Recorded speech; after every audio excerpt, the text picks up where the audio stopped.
As you walk through the halls and the offices of the center, you're going to see how many of our alumni, our cohorts, and individuals have placed their mark, placed their stamp on their experiences at the center. You'll see badges, you'll see coins, you'll see flags that have been flown over foreign countries from our military members who have served in those conflicts. You'll see proclamations of appreciation for the experiences that they went through.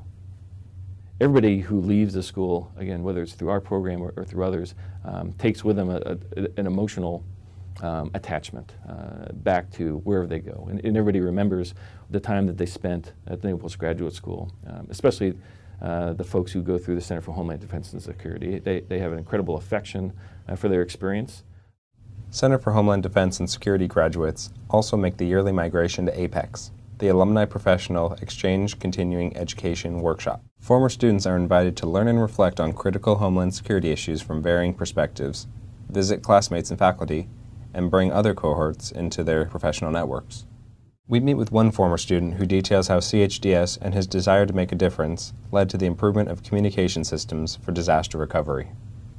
My name's Kluckhuhn. I'm a reserve commander in the U.S. Coast Guard as an emergency preparedness liaison officer. I also am president and founder of Avwatch, a company I founded right after I graduated. I saw the need inside the Coast Guard that we needed good data links and information services. So we provide full motion video, aerial networks, and basically mobile ad hoc repeating. When I entered the Coast Guard, all I wanted to do was fly helicopters. I think I would still just be a helicopter pilot and loving that mission had it not been for 9/11. That was a pretty severe course change for me. Raced down there like a typical firefighter response to try to save people, and we were unsuccessful. I saw a gap between getting information from people I was trying to support on the ground and getting information to them. I knew with the technology that's available, there's a much better way to share that real-time situational awareness and close that they call it an ISR lag time.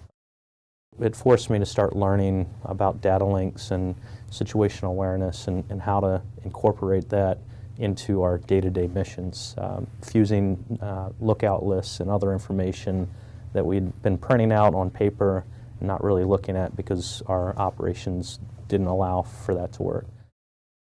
I learned about this new thing coming out called air cards right before Katrina, and when Katrina happened, we took work that we've been doing on situational awareness. We took 3 air cards and we went down, helped coordinate some of the rescues out of Mobile, Alabama, taking addresses and converting that to coordinates for our air crews, using this new thing called Google Earth at the time to say, hey, the little boy on an apartment building, does that correlate with the address that we just got?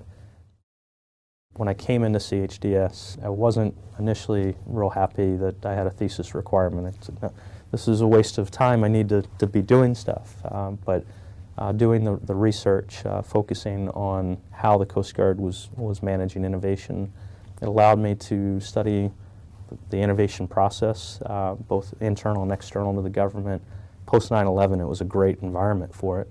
The Coast Guard was willing to take risks. They were willing to give a junior lieutenant money without much direction and see what I could do. The technology that I ultimately brought into the Coast Guard and into my company, I learned about here through other centers. The Center for Hastily Formed Networks with Brian Steckler and Dr. Alex Bordetsky's Synetics. Basically, through reading some of the research that I was doing and my interactions with them, they helped me understand extending tactical networks into difficult places, things that I had been challenged to do with our hurricane responses, Katrina, Rita. So I learned how to do what I'd been trying to do on the outside better. And part of my thesis research was understanding that the Coast Guard would ultimately adopt some of the cutting-edge technology that's been developed here, but it was probably going to take 5 or 10 years. And I realized that I didn't want to wait 5 or 10 years for it, so I wanted to go learn it and operationalize it and optimize it as short a time as possible. Our center tries to make sure that we don't forget that there is no clear separation between Homeland and our national safety and welfare. Our national defense is certainly overseas and outside our borders, but sometimes our enemies bring that home, whether that's through cyber, whether that's through kinetic action. Our homeland defense in our domestic space is connected to our national defense in places across the waters and across our borders. It's all connected. We have to remember that the world operates much more as a network than separated stovepipes and pieces of programs.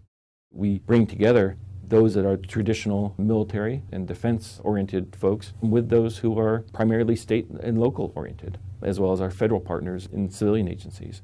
It's really important that these individuals, these leaders, these emerging leaders, get together, learn how to work together through an academic, research-based environment. In this way, it's not just a matter of having a meeting or a workshop. It's a shared experience, and it's a difficult experience, especially in the master's program.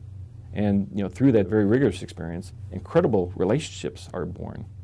I think people learn how to work better in an interagency and intergovernmental environment when they learn how to do it in a classroom environment. So when they go back outside, maybe a fire chief who never would have thought of calling the FBI special agent in charge just to ask a question now knows that, well, they're people too, and it's okay to reach out. Maybe emergency manager for a military base doesn't have any concern of reaching across to a Customs and Borders person because they realize that through their experiences here that those relationships are so incredibly important, and the missions and objectives, frankly, are the same. It's about the public health, safety, and welfare of the citizens that we're all sworn to protect.